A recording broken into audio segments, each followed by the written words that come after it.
Kalau mayoritas negeri ini beragama Islam, harus tunduk dengan Al-Quran. Quran. Anda mau dengar siapa? Jangan lebih jago dari Tuhan loh. Jihad itu ada dalam ajaran Islam.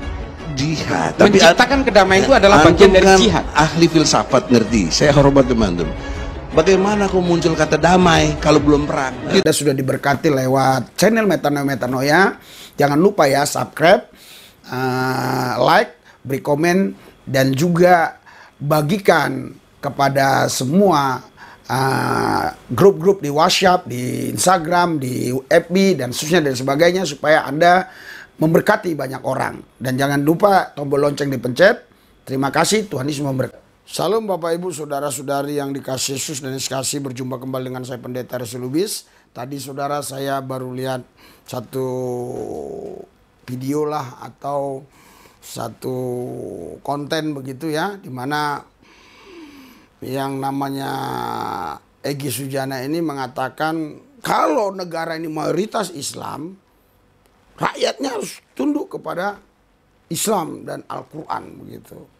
Saudara, Bapak Ibu sekalian, ini menurut saya orang yang salah kaprah, asal ngomong, asbun ya, seperti mengeluarkan angin dari perut. Ini orang profesor, tapi saya nggak ngerti profesor dari mana ya, karena cara berpikirnya itu terlalu sempit, saudara. Cara berpikirnya itu tidak luas, sehingga dia tidak bisa mengartikan sesuatu itu dengan tepat dan benar. Kita langsung aja ya, lihat videonya ya. Nah, ini videonya. Surat Al-Qasas ayat 4 dan ayat 39. Saya tidak ngarang, saya tidak provokasi, tapi saya melihat Quran dan melihat fakta. Jangan sampai kita itu menjadi seperti kelompok pada masa awal-awal Islam, yaitu kelompok Khawarij, yang modalnya Al-Quran. Dengan Al-Quran itu dia pakai untuk menyerang orang gitu. Ya jangan disalahin saya dong, ini kan berpikir. Kemampuan saya membedakan yang beda dan menyamakan yang sama. Saya melihat seperti itu. Nah, ini tidak bisa seperti itu. Ini tendensi. Bukan, ini fakta yang oleh Sayyidina Ali. Bang Egy, yang oleh Sayyidina Ali itu jawabannya sederhana. Kalimatu haqqin wa urida bihal batil. Kalimatnya benar, tapi maksudnya adalah kebatilan begitu loh. Kalau mayoritas negeri ini beragama Islam, harus tunduk dengan Al-Quran. Quran. Anda mau dengar siapa? Jangan lebih jago dari Tuhan loh. Apalagi ketika menyamakan orang dengan Fir'aun. Dalam konteks hukum nggak ada maksud. Oh, bukan Fakta begitu. Karena kau yang bikin nggak santai. Nah, ya sudah, kalau santai lu jangan ngomong, diam. Juga dengan Habib Bahar, saya kenal semuanya itu. Ini hukum positif. Dasar negara kita ini Tuhan. Pasal 29 ayat 1 UUD 45. Saya justru lebih Tuhan yang dimaksud adalah Allah. Allah itu punya hukum, namanya hukum Islam. Ya, iya, tapi tidak boleh. Kita diskusi tentang Ente jangan merasa so hebat lah. Enggak so hebat. Justru kita ini dalam bertauhid harus radikal. Asal kata dari radix, akar. Kalau akarnya nggak kuat, bagaimana berakidah yang kuat? Jangan kira di zaman Arab dulu tidak ada totalitarian, tidak ada otoritarian. Banyak khalifah-khalifah yang memimpin pada Bani Umayyah, Bani Abbasiyah, Bani Utsmani itu tidak semuanya bijak. Membunuh rakyatnya banyak, membunuh ulamanya banyak. Dalam perspektif tadabbur Quran, saya sebut tadi surat Al-Qasas ayat 4 dan 39. Coba kontra logikanya. Di mana kekeliruan saya?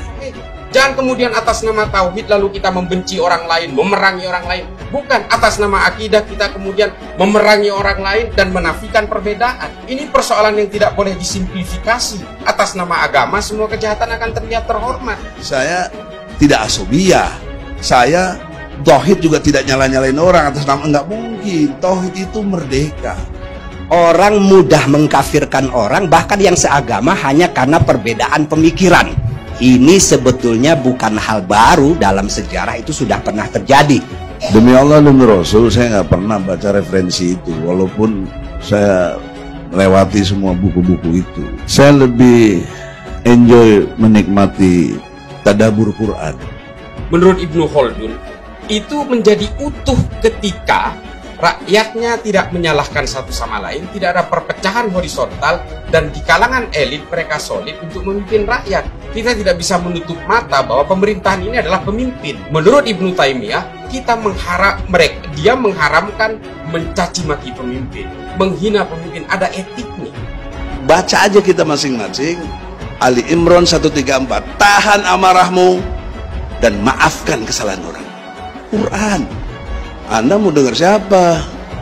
Jangan lebih jago dari Tuhan loh. Kalau mayoritas negeri ini beragama Islam, harus tunduk dengan Al-Quran. Dalam hukum Islam itu ada hurriyatul mar'i mahdudatun bi hurriyati siwah. Kebebasan seseorang mengungkapkan pendapat itu terbatasi oleh kebebasan orang lain. Tidak boleh dia melanggar kebebasan orang lain. Benar itu. Dalam jadi, konteks kebebasan tidak bebas orang lain, dalam orang boleh budaya mengucapkan apa saja. Memahaminya dari surat Al-Baqarah. Konstruk jihad itu ada dalam ajaran Islam. Jihad. Tapi menciptakan kedamaian itu adalah bagian dari jihad. Ahli filsafat ngerti. Saya hormat teman-teman. Bagaimana kok muncul kata damai kalau belum perang? Kita mau pakai konstruk damai tapi nggak pernah perang, ya nggak mungkin. Mesti perang dulu. Itulah konstruk jihad. Pertanyaannya sekarang, di mana fungsi agama? Akan dibawa kemana agama ini di masa depan? Kalau kemudian narasi-narasi caci maki, kekerasan, menyerang orang lain secara personal, dan juga melakukan falasi dan sebagainya dalam narasi-narasi agama, lalu apa fungsi agama? Oleh karena itu, konteks tadi amanu hajaru jahadu itu satu paket yang nggak bisa pisah. Itu kalau bicara fungsi agama. Sepanjang sejarah, kekerasan dan caci maki atau kebencian dalam agama itu ketika bersentuhan dengan politik. Karena apa? Karena setiap kejahatan yang menggunakan narasi agama itu akan selalu terlihat terhormat.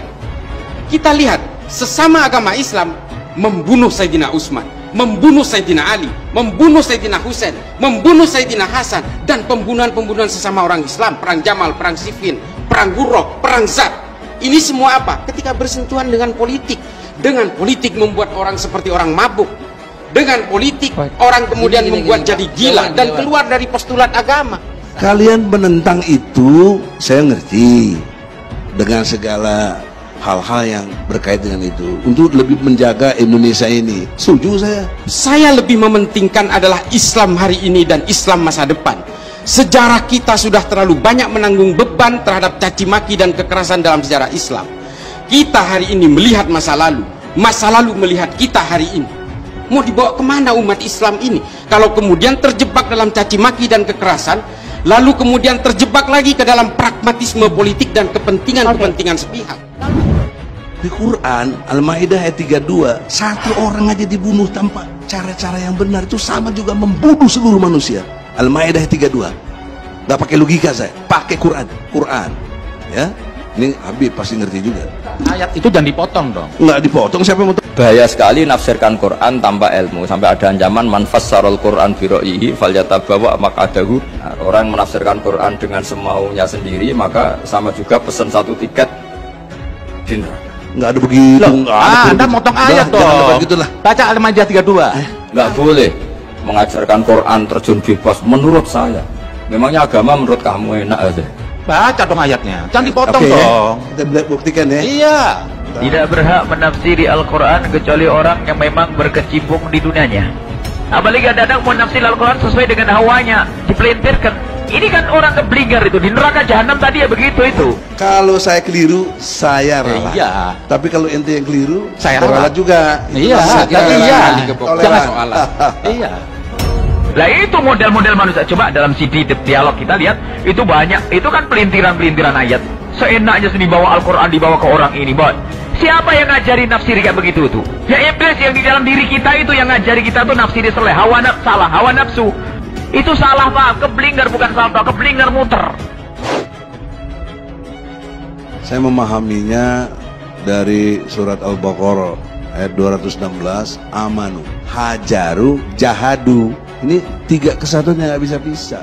Oleh karena itu, konteks tadi amanu, hajaru, jahadu itu satu paket yang nggak bisa pisah. Itu kalau bicara fungsi agama. Nggak boleh agama kok menurut saya, agama yang menurut Allah dan Rasul. Tidak boleh menurut saya. Kalau menurut saya berarti agama macam-macam karena setiap orang menurut masing-masing.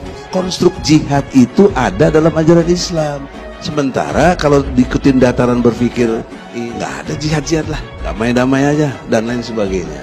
Bagaimana kok muncul kata damai kalau belum perang? Loh, ini saya sedang jihad ini. Perang dulu baru damai. Jihad tuh nggak harus pedang toh.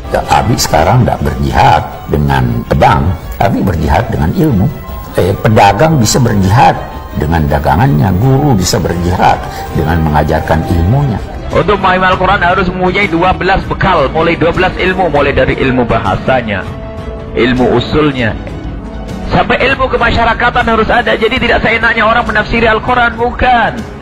Apalagi kadang-kadang menafsiri Al-Quran sesuai dengan hawanya, dipelintirkan. Ini kan orang keblinger itu, di neraka jahanam tadi ya begitu itu. Keimanan itu harus dibuktikan dalam bentuk perubahan nilai menjadi hijrah. Hijrah nggak bakal tercapai kalau tidak ditopang oleh suasana jihad. Al-Quran bukan kitab mainan. Sebab itu saya tradisikan kalau ngaji itu pakai kitab supaya sanadnya mutasil sampai Rasulullah SAW. Makanya bahaya sekali nafsirkan Quran tanpa ilmu. Sampai ada ancaman man fassarul Quran bi ra'yihi falyatabawwa maq'adahu minan nar. Orang menafsirkan Quran dengan semaunya sendiri maka sama juga pesen satu tiket di neraka. Kita mau pakai konstruk damai tapi nggak pernah perang, nggak mungkin. Mesti perang dulu. Itulah konstruk jihad. Oleh karena itu konteks tadi amanu hajaru jahadu itu satu paket yang nggak bisa pisah. Itu kalau bicara fungsi agama. Setiap ulama bisa ada salahnya, tetapi kalau kesalahan yang fatal itu yang kita tidak mau. Karena itu ulama-ulama memberi rambu-rambu, jangan ini, jangan itu, jangan begini, karena kalau tidak kamu salah, kalau tidak jeli Anda salah. Lah itu model-model manusia. Coba dalam CD dialog kita lihat, itu banyak, itu kan pelintiran-pelintiran ayat.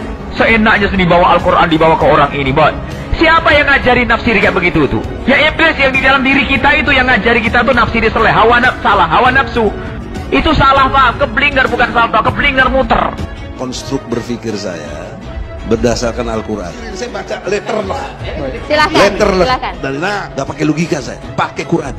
Ayat ini udah 1443 tahun lalu, tapi masih aktual hingga hari ini. Nggak mungkin kalau bukan wahyu, gitu loh. Orang-orang itu suka membawa Quran, qala Rasulullah, ya kebetulan yang dengar kebetulan nggak ngerti bahasa Arab, nggak pernah belajar tafsir, ya iya saja, masya Allah, Quran hadis, Quran hadis, Quran hadis. Tak taunya banyak pengkhianatannya. Naudzubillah itu wal jata bawa maq'adu minan nar. Ya betul, menyiapkan diri masuk neraka. Sebab itu saya tradisikan kalau ngaji itu pakai kitab supaya sanadnya mutasil sampai Rasulullah SAW. Nggak boleh mengajarkan Quran terjun bebas menurut saya. Memangnya agama menurut kamu enak aja. Oke. Nah, saudara, Bapak Ibu sekalian, kalau kita lihat video tadi, saudara, Anda bisa mengambil kesimpulan ya. Anak SD juga tahu bahwa negara kita ini berdasarkan Pancasila ya. Dan Undang-Undang Dasar 1945, sekalipun memang rakyatnya mayoritas Islam, tetapi bukan berarti negara ini negara Islam, bukan berarti jadi menjadi syariat Islam, bukan berarti semua tunduk kepada Al-Quran atau kepada syariat Islam. Karena di Indonesia ini walaupun mayoritas Islam, tapi masih 20% lebih yang beragama lain gitu ya, yang setahu saya gitu ya. Entah itu Buddha, Hindu, Konghucu dan seterusnya ya. Sedangkan Kristen aja hampir 15% yang setahu saya begitu. Jadi tentunya dia tidak bisa memaksakan walaupun negara ini lebih banyak mayoritas Islam. Maksudnya rakyatnya itu lebih banyak Islam. Tapi nggak bisa dia mengatakan demikian sehingga semua rakyat harus tunduk kepada syariat Islam. Tidak bisa. Nah, karena itu kita bersatu semuanya supaya melawan ucapan-ucapan seperti ini, tentunya bukan dengan tindakan fisik tapi dengan dalil-dalil, dengan ucapan-ucapan kita, sehingga kita berperan ya untuk tetap mempertahankan negara kita Republik Indonesia. Saudara, kita lihat nih, walaupun kita berbeda-beda ya, tapi lihatlah ini, kita tetap melayani mereka, lihat nih. Nah, ya. Ini, tetap kita melayani mereka ini. Nah, nanti Anda lihat aja langsung ya. pelayanan ini semua kita kumpul. Ini mayoritas dunia Islam udah ikut Yesus. Nah, jadi judulnya itu perayaan Jumat Agung dan Paskah bersama masyarakat yang pluralisme, toleransi ya di lapangan ya. Jadi Anda lihat aja nanti di sini, nanti saya ada khotbah di situ ya. Nah, Anda lihat aja, oke? Kita doa ya. Nah, kita doakan negara ini supaya tidak jadi negara Islam begitu ya. Karena NII sudah mulai ada di mana-mana, tapi puji Tuhan mereka tidak bisa berkutik ya karena pemerintahan kita kuat. Kita doa ya, Tuhan Yesus, kuasa-Mu bekerja atas kami, atas Indonesia, supaya Indonesia tetap terjaga, terlindungi, sehingga Indonesia tidak menjadi negara Islam atau syariat-syariat Islam. Biarlah Indonesia ini tetap berdasarkan Pancasila dan Undang-Undang 1945. Semua agama, semua suku ras dilindungi oleh konstitusi. Kuasa-kuasa si jahat, kuasa iblis, kuasa gelap kami patahkan dalam nama Yesus. Terima kasih Tuhan, dalam Yesus yang kudus kami berdoa mengucap syukur, haleluya. Amin.